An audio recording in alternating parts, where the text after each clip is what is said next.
Hello, friends! As I'm sure it has for a lot of you, Baldur's Gate 3 has completely taken over my life.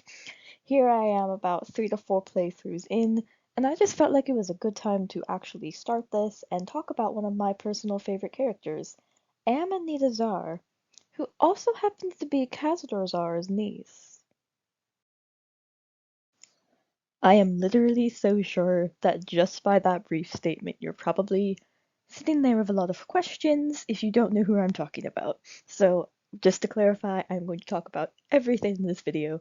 Number one, an introduction of myself, since this will be the first video on my channel. Number two will be a recap of who Cazador Szarr is, who he was, most importantly, who Amanita Szarr is, all the evidence we have on her canonically, and then we're going to touch base into a few theories because there are a lot when it comes to her. So, just as it says on the screen, hi, you can call me Lady Incognita. I'll never actually be as cool as Amanita Szarr herself, but she does have a really good name, and of course I had to take it for this channel. I use she, her, hers pronouns, and I am 23 years old. Just to clarify, this is an adult running this channel. My content is for adults, as the game is very much so geared to a more adult audience. Um, I am the self-proclaimed vampire enthusiast, if you will. Quite literally, the main reason I played this game was for Astarion, as I'm sure a lot of you have as well. I do have some qualifications to be speaking about this. I'd held a Bachelor of Arts in Theatre. A lot of my coursework and stuff for university had to do with character analysis, scene work, voice acting as well. So if you ever hear me speak on that in this video or others, that's where I get that from. My Associate of Arts is in communications, and I did a whole lot of studies on personality styles, character styles, all that kind of stuff. So I would say I am slightly qualified to be talking about this, but also know that it is subjective, and you are free to disagree with me. However, this video in particular is very largely fact-based, and I will cite all my sources as well. So, one of the first people that I'm going to be talking about is Cazador Szarr himself, just as a brief recap, just to kind of get everybody on the same page. So if you're coming to this video and you have played Baldur's Gate before, most likely you hate this man. I do. I'm going to be very open about that on this page, but I will also be speaking about him in a subjective manner. I'll try not to be too opinionated on him. He's not a great person. Um, he's a really big part of Astarion's story, and obviously this is going to contain spoilers, so I am very sorry if you have not played the game yet. So yeah, Cazador Szarr, he is a patriarch. No, not a patriarch. He is the patriarch of the Szarr family. And just to clarify, because I have had some people who don't know what patriarch means, like the leader of the family. Patriarch meaning like masculine versus matriarch would be feminine. So he is the masculine head of family. The reason this is important, the Szarr family does go back quite a bit, depending if you're from a D&D background as opposed to just the video game Baldur's Gate 3. You may know that in Descent into Avernus, that campaign, they actually do mention the Szarr family. They were an old trading family. They have quite a lot of money, classic nobility. Centuries and centuries and centuries ago, there was a massacre, and almost all the Szarrs were unfortunately killed in their sleep. There's a lot of conflicting information as to whether the palace that is actually mentioned in Descent into Avernus is the same as Szarr Palace that we see in Baldur's Gate 3. It is not confirmed. Personally, I feel like they kind of have to be different because the timelines just do not add up. However, the Szarr family that is mentioned in Descent into Avernus is the same as the Szarr family in which Cazador Szarr, Amanita Szarr, everybody I will talk about in this video comes from.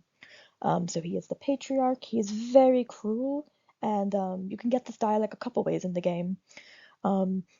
Astarion, again, I'm sorry for spoilers. Astarion will just tell you that he's a very cruel man. He was a slave, quote, to the Szarr family, implying that although Cazador's the one responsible for his enslavement, it is to the family entirely. Like, he is under the family, not just under Cazador. Gale actually has a very specific dialogue. You have to trigger it by having Will in your party, Astarion in your party, and Gale in your party. So you need the three of them, and Astarion will ask something about Cazador, and if Will knows him, Will actually say no, and it's Gale who's like, he's the patriarch of the Szarr family if the histories are correct. They're terrible people. It's something along those lines, but he does confirm that he is the patriarch, and that the Szarrs actually have a history of being like not the best people. But they do have money. They have power. You'll actually find quite a bit about Cazador Szarr in the palace, including that he he kind of has a lot of politicians kind of like in his back pocket in Baldur's Gate. You'll find a diary entry that states that he doesn't have a lot of reach elsewhere, but as far as Baldur's Gate's concerned, people just kind of leave him alone. He pays a lot of people off, it seems. A lot of people, unfortunately, as we see with characters like Envo Gortash, a lot of characters are kind of willing. A lot of, not characters, but like politicians and these characters are so willing to overlook these things in exchange for money and power. And Cazador Szarr takes full advantage of that in many different ways. He takes advantage of it and has slaves. He takes advantage of it and rises to power. He takes advantage of it and kills a lot of people. A lot of people. And if you've played the Astarion story at all, you know that there are over 7,000 people that he has turned into vampire spawn just for his own benefit, his own gain. Um, and it just seems like Baldur's Gate as a city is very power hungry when it comes to nobility, and so the Szarr family as a whole is just kind of one that can slide under the radar, which is probably why a lot of the story exists. So, assuming that you actually made it through my last slide, rambling on about Cazador, let's go over the living Szarr family members at the time of Amanita Szarr's turning. So, I'll talk about a family tree in a bit, but these are the living members. We have Cazador Szarr, as I've discussed. We have Grandam Fistrula. We have Cousin Blovart. And we have Great Aunt Dralia. Something to note as I talk about this is that Amanita Szarr is only 13. She states it in some of her notes, which I will be talking about in a moment, that she was only 13 years of age when she actually found out about any of this. So just to keep that in mind, she is quite a young member of the family, which means that um there had to be some like non-vampires in there at some point for her to even be born. And no, she is not a, I'm gonna mispronounce this so badly, I'm so sorry. She's not a vampire child or whatever you call it. The hybrids that you can have in Dungeons and Dragons, which is this like breed where you have a vampire and a non-vampire conceive a child. It is possible to do under specific circumstances. However, that child is immune to vampirism. So it's not like she's this hybrid child. No, she had to be born from two non-vampires, but she is also a Szarr. So there's definitely at least 13 years prior to this, there was a living Szarr that was not vampire. Maybe that's why they're dead. I'm not sure. But as of the time of her turning, these are the four living Szarr members that aren't her. I promised a family tree, you're gonna get a family tree, okay? So, as I stated, Cazador Szarr is the patriarch of the Szarr family, the head of all of this. Astarion also brings this up in a conversation, just for your knowledge out there. Amanita Szarr, she's Cazador's niece, which implies that by default, Cazador had a sibling at one point. Um, this sibling, again, had to be human, so it's like, how did that happen kind of situation. But he did have a sibling at one point. So there's a whole other can of worms to be opened with where this came from, how it started. But yeah, he did have a sibling. Um, they are deceased though, because Amanita says in some of her notes that she was raised by servants, and she also says again, all the living Szarr are the ones on this list. So we have a very, very small family to pick from. It's a family of like five. Amanita clearly didn't see them all. She'll state that she was raised by servants on an estate elsewhere. She didn't even like Baldur's Gate as a whole, and Baldur's Gate's the only place to hold the Szarr Palace. However, given the fact that she was raised on this estate by these servants, it implies that like they have other estates around, perhaps not just on the Sword Coast, perhaps elsewhere, but yes, on the Sword Coast, they absolutely have estates that are elsewhere, 'cause that's where everyone else is living, because we pretty much see in the game that these people are not living in Szarr Palace. It's kind of reserved to the Cazador and his scheming. Um, so, Grandam Fistula. Grandam is just an old term for grandmother, so if it is Amanita's grandmother, is that not Cazador's mother? Because Amanita is like a blood relative of the Szarr family, so it's either Cazador's mother or it's like the non-blood like the Szarr. No, it's like if the non-family member's mother was somehow a vampire, that could work, but that makes no sense at all. So by all means, that's Cazador's mother. So that's really, really interesting. We have Great Aunt Dralia, Cazador's aunt. Perhaps her and Fistula are sisters? Question mark.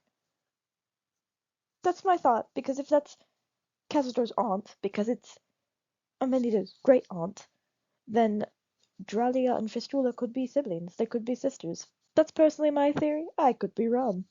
Cousin Blovar is the most intriguing, if I dare say, because if Amanita has a cousin, because this is all from Amanita's perspective, so please note that. If Amanita has a cousin, that means either Cazador has two siblings, oh, yeah, two siblings, more than one, or that's his son. Cazador has a secret son? Is that going to be my next video? I don't know, maybe. But food for thought.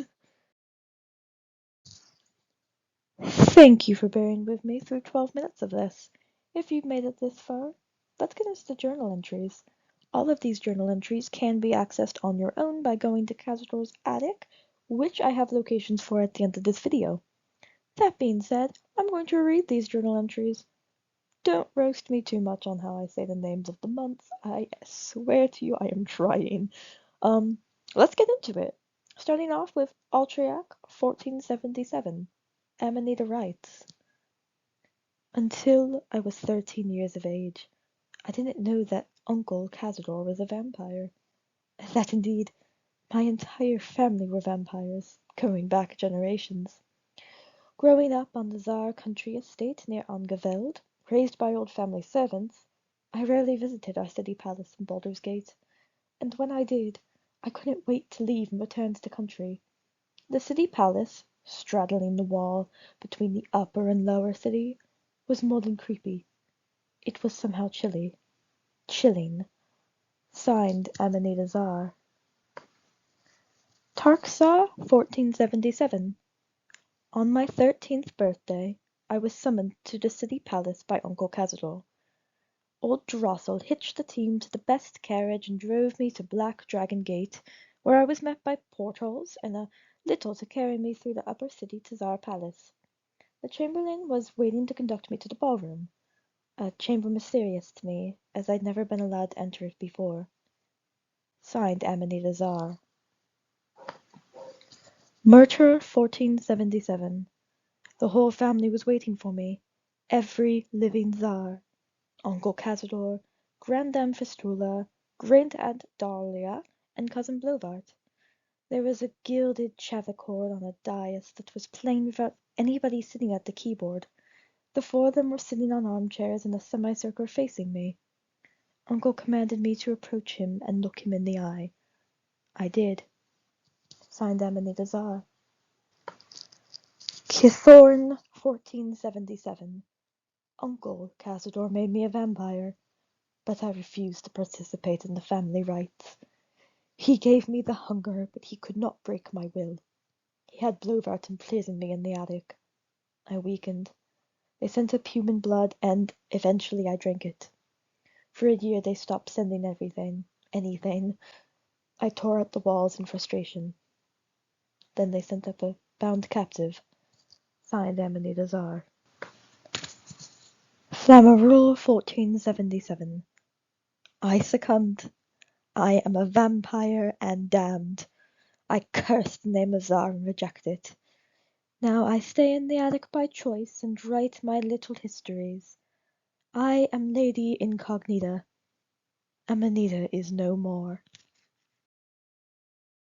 So now we know a little bit about her general history, which is really devastating. There's this 13-year-old child who is just absolutely betrayed by the people she should have been able to trust. I mean, they were her family, and her family betrayed her. I do want to note that the letters themselves are dated 1477. Baldur's Gate 3 takes place in 1492. That's only about 15 years of difference, if I'm doing that math correctly. Um, That being said, I don't think 1477 is the year in which she was turned. It seems to be that she's writing in the past. She's like, I lived on this estate. When I got there, they met me. She's not like, oh, they met me here and I'm going into the ballroom now. She's writing this all in the past. Every note I mentioned is dated. This all happened before, and it seems like she's writing these journal entries month by month. But this has already happened.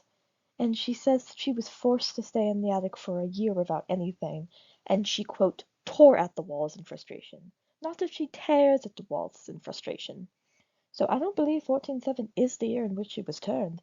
To me, it seems that 1477 is the year that she's writing this down. And she says, I stay here and I write my little histories. We'll talk a lot more about the books that she's published and such. But yeah, no, 1477, this is her life now. So, in my mind, she was probably turned, I could assume, perhaps in the past 10 years. I don't know that for certain. I don't know any of this for certain. Just that 1477 is not the year she was turned. I very much do not believe so. That being said, you can find it for yourself.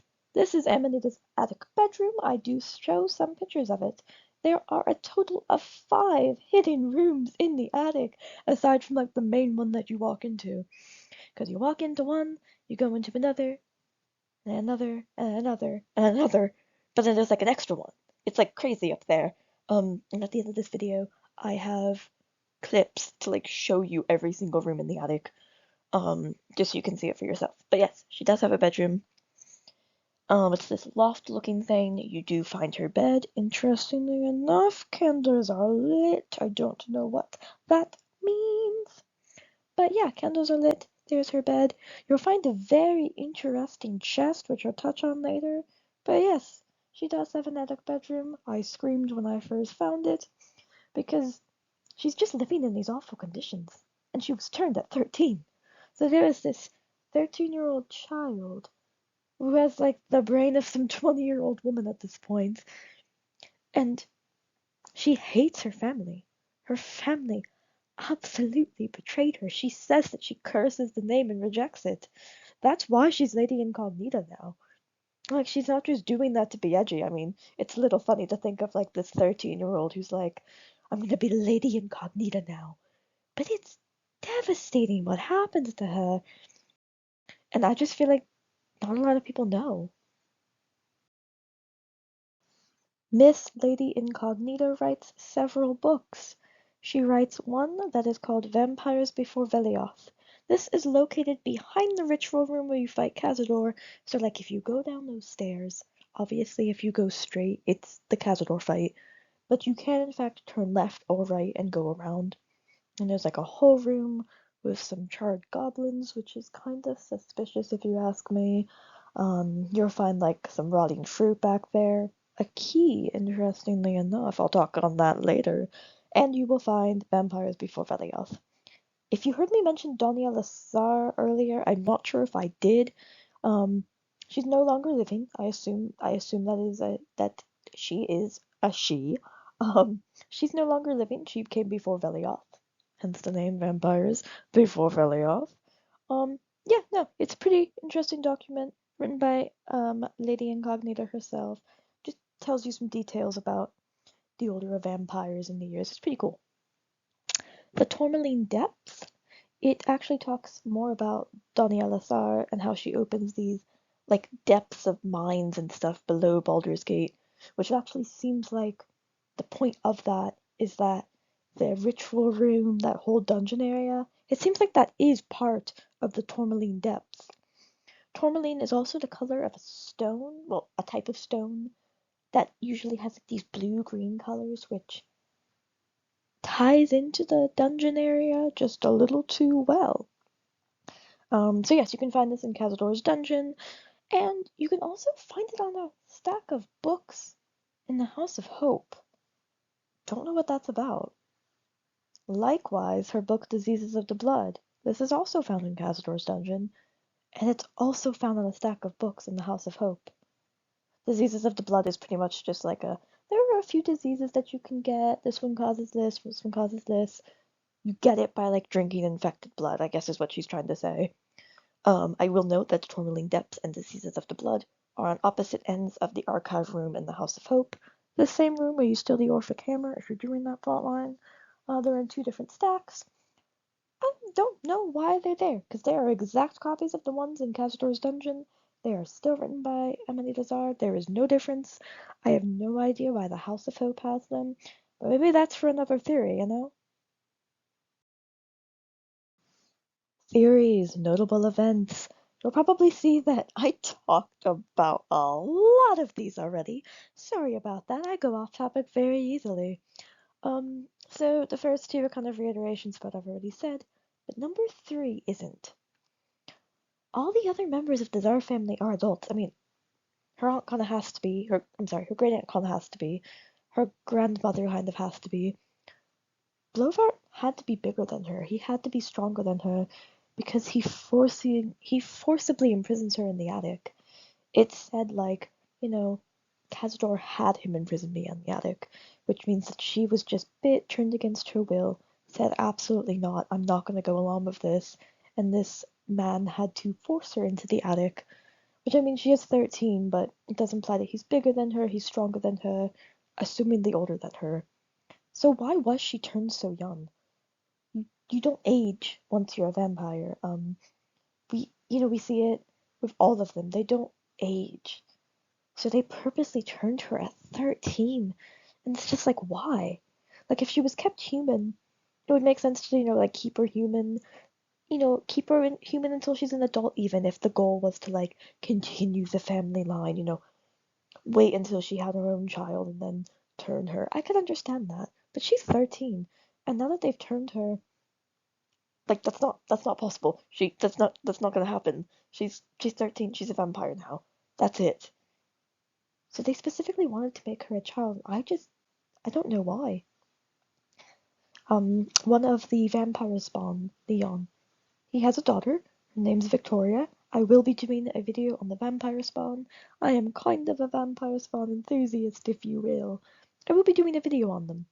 However, right when you walk into Cazador's palace, on the table right in the entryway, Victoria herself signs a note that focuses on the number 17 a lot. She'll be like, Father says if I go into the ballroom, I'll be bitten 17 times by 17 rats. There are 17 paintings, which are almost. No, there are 17 paintings, and if you take one down, there will still be 17. And there are 17 chairs, which is never enough, but is almost too many. It's so weird. And Victoria is the child of a vampire spawn. Victoria is a human child, just to clarify that. That's a whole other story I'm not even going to get into. But Victoria is this, child. Amanita's a child. I try to find the connection there. I don't know if there is one, but I do know that there is this number 17, and I don't know why. I don't know why. It's genuinely puzzling, puzzling to me, no pun intended. Now we go to the Cazador puzzle. And maybe you've heard of this before. Maybe you haven't. I know for a fact I'm gonna get like 20 comments being like, what puzzle do you mean? Oh, let me tell you, it is genuinely one of my biggest thoughts at this moment. I will cover it though, don't you worry. Alright, puzzle time. So I'm gonna try and go through this as quickly as possible, and I'm also going to start a little bit through this video. So as you can see, you're we're gonna have Astarion. I'll show you where it is. There's a button right in here in the attic room. This room's already open upon entry. So do me a favor and go ahead and separate your character. In this case, I use Gale. You can use anybody. Have him go on in here and just hit that button right here for me. Go back. You'll notice that this door is now closed, because doing so opened up this secret little room in the corner of the ballroom. There's some stuff you can loot here. There's a chest. There's also a key that leads to here. This key is found in Amanita's room, in a trunk. I'll talk about that on the next slide. But it'll take you down here. It's all creepy. You'll notice those crates click. Those crates click because if you add weight to them, they are pressure activated. Drop a chest on each of them and that door opens, and then I'm not showing it in the video because I think it's really important that you try it out for yourself. There's pardon me, there are so many threads about this puzzle on Reddit, on Twitter, on Tumblr. God, people want answers so bad, myself included. It keeps me up at night, and I am very serious in saying so. But yeah, no, like it's really interesting. This room will open up into another room with a series of traps and crates. You can disarm those traps. You need a kind of a high roll, like a high lockpick roll disarm to do it. But I just have Astarion do it. He usually does it pretty well. They can be a bit finicky, so I suggest taking all the crates off the traps in the next room and then putting them back on. You'll get into a bigger room.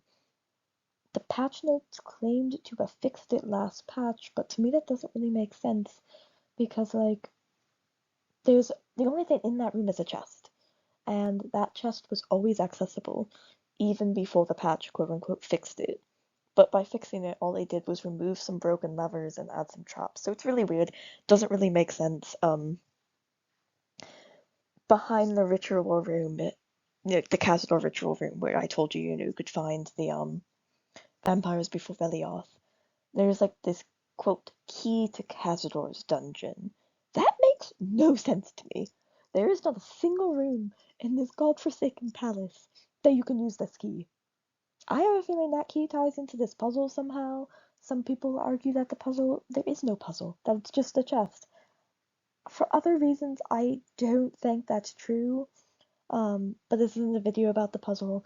This is just showing you because there is a possibility that Amanita is connected to it.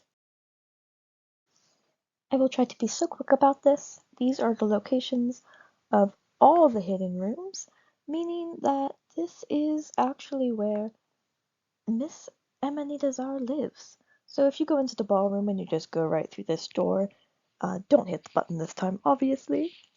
Go right up this ladder. There's one room here. If you hit that button, it'll just kind of show you, like, you'll find the door closed like that. Going to do this next room. I won't show you. You'll find this door closed. My apologies, everything was already open. I'd already been here in, like, all my saves. Go right up here. There's this whole room.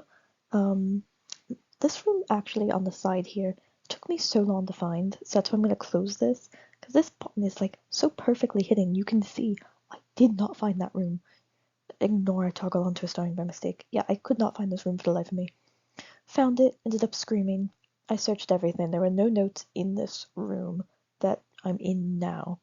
But if you go up the loft, this is where Amanita's, quote, bedroom is. So you'll find, her bed over here. There's some crates. Candles are lit. I did not touch them. In that chest, it's empty right now, but actually I'll show you in my inventory. I don't have the silver key, but, like, you find the silver key, and you also find a loot. There's just, like, a whole loot up there. So I'm not sure why. Part of me wonders if that means that Amanita's class would be a bard, perhaps? She seems very, theatrical with some of the things that she does. So maybe it is. The button on that wall, please ignore. Literally, please ignore. It's literally just for the same room. This room, you go through this door. Then there is a button here. This button likes to be finicky. So I did have to hit it twice. But if you go in here, there's like some treasure to loot, and there's some, yeah, there's some like one more note. I think the final note's in there. Yeah. And if you did see a button in that last room, the one that I didn't fully go into, again, it's just a button that like triggers the door open and closed because these doors are so finicky and you will get stuck in these rooms. So it's really good that they have backups. But yeah, those are all the hidden rooms. So friends, I think that actually wraps up this video. As you can see, there is really not a lot about her. Um, it's just one of those things that it really is a mystery. Could it be cut content? It absolutely could. I'm not sure, and I don't know if I'll ever be sure. Lady Incognita, she's so fascinating to me. Like I am something of a Szarr family enthusiast, a vampire enthusiast. We don't know a lot about her. We don't even know if she's a vampire spawn. And the reason I say that is because one of her books is like written by the vampire known as Lady Incognita, and Miss Szarr herself is like, I am a vampire. So, is she fully turned? Maybe. We don't actually know. Like I said, we know so little about her. And I doubt this will be the last video I speak on her, because with so many of the other stories, like, I'll talk about the vampire spawn, I'll talk about Leon, his daughter. His daughter could connect to Amanita. I don't know. So this will definitely not be the last you hear me talk about Miss Amanita Szarr and how much I love her. Do you have your own theories? Do you have questions for me? Feel free to comment below. I love hearing theories. All these theories are my own, but please know if you have any other information, please share it with me. I would love to hear. You can also find me on Twitter, Lady Incognitas. It's typed out right below for you, and I will also be linking it in the description. This is pretty much just my primary um, channel, social media, so you'll be able to find me and like send me messages, ask questions, get some updates. But yeah, I'm really looking forward to seeing where all of this will go. I love making these. I love talking about this game. I love talking about vampires specifically. It's why I started playing. So I hope you learned something new today, and I hope that someone out there will enjoy Miss Amanita Szarr just the way that I do. This is Lady Incognitas signing out.